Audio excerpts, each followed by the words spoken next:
আজি আমি শিকিম ক্লাস 10 গণিতৰ exercise R2 question number 1। Question number 1 ত কি দি আছে, তলৰ সংখ্যা কেইটাৰ বৰ্গ সংখ্যাৰ এককৰ স্থান কি হ'ব। তলত যি সংখ্যা কেইটা দি আছে আমাক ইয়াৰ বৰ্গ কৰিলে এককৰ স্থানত কি হ'ব। তো আমি ইয়াৰ কাৰণে এককৰ স্থানটোহে জাস্ট লম।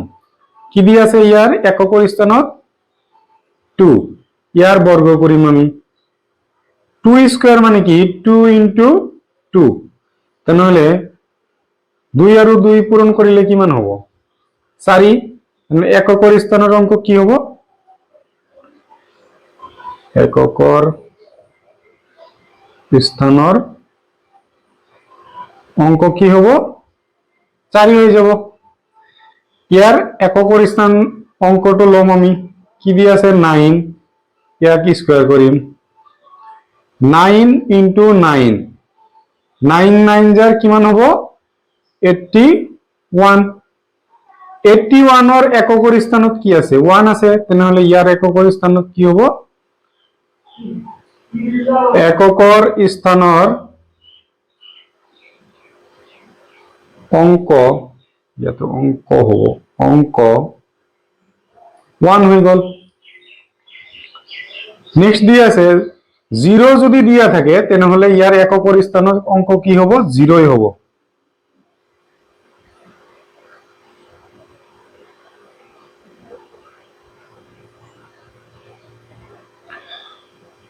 ইয়াতে কি দি আছে এককৰ স্থানত 7 দি আছে, আমি 7 ৰ স্কয়াৰ কৰিম, 7 ৰ স্কয়াৰ মানে 7 ইনটু 7, আৰু 7 আৰু 7 ইনটু কৰিলে কি হয় 49। ইয়াতে কি থাকিল আমাৰ মানে এককৰ স্থানত কি আহিল 9,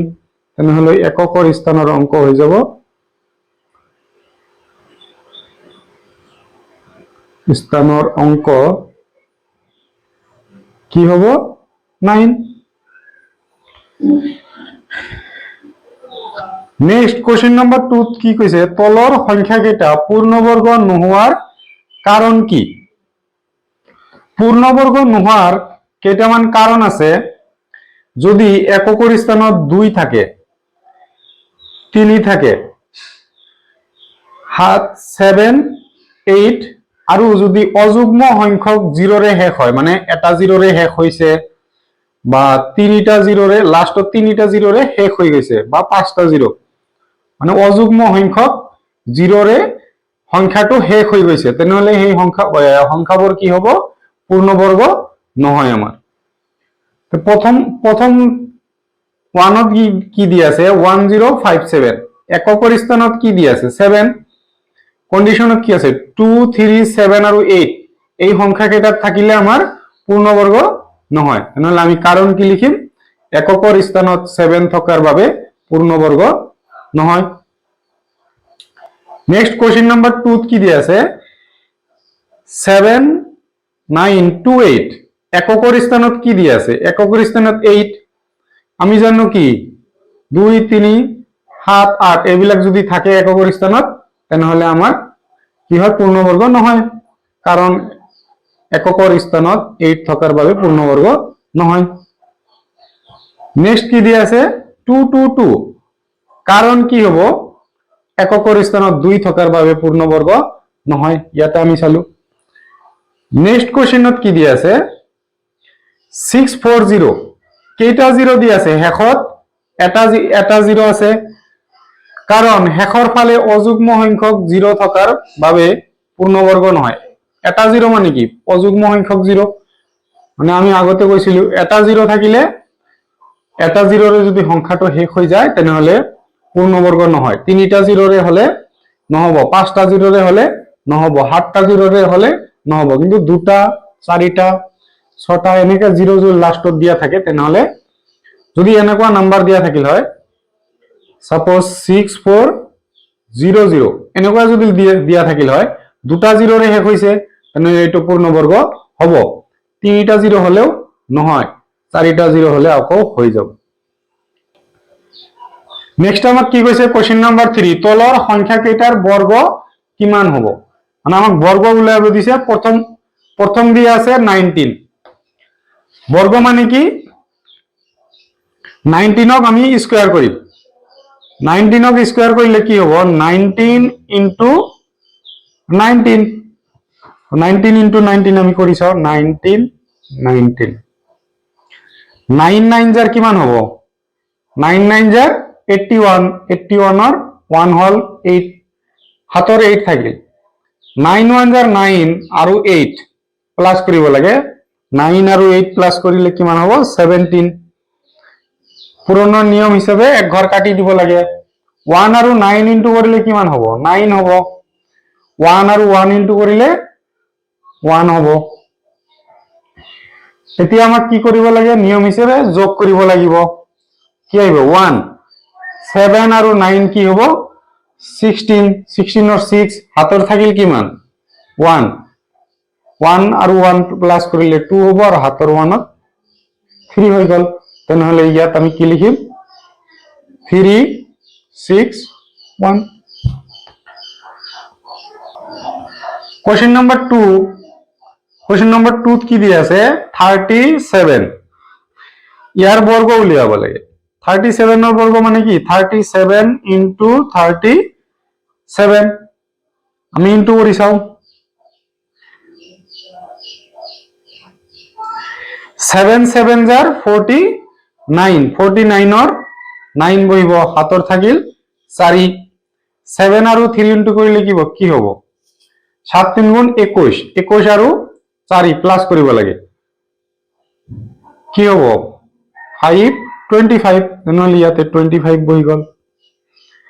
নিয়ম হিচাপে কি হ'ব এক ঘৰ কাটা 3 আৰু 7 ইনটু কৰিলে কি হয় 21 21 আৰু 1 হাতৰ থাকিল 2 3 3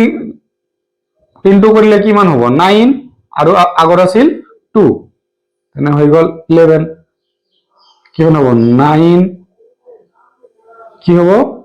6 3 1 এতিয়া কোশ্চেন নাম্বার 3 কি হ'ব কোশ্চেন নাম্বার 3 দিয়া আছে 53 ইয়াক বৰ্গ উলিয়াব লাগে 53 কি হ'ব 53 ইনটু 53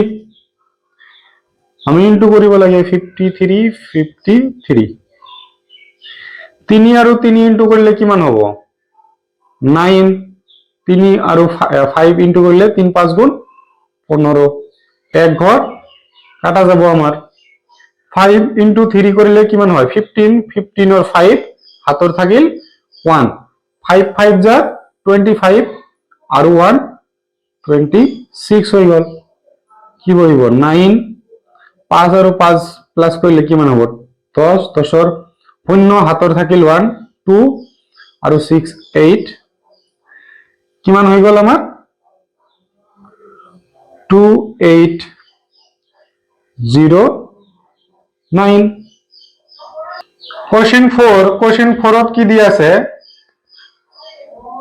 78 স্কয়ার কি হ'ব 78 ইনটু 78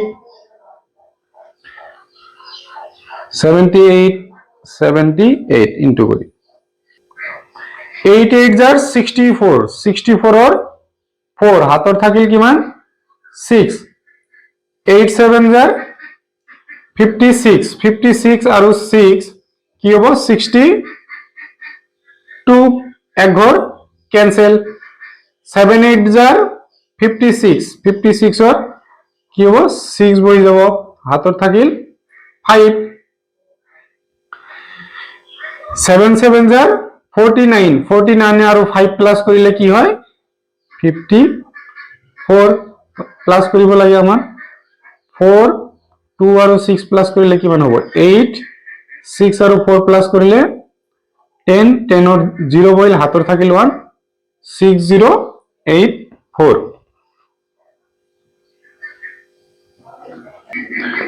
ভিডিওটো যদি চাই ভাল লাগে তেনেহলে চেনেলটো এটা সাবস্ক্রাইব কৰি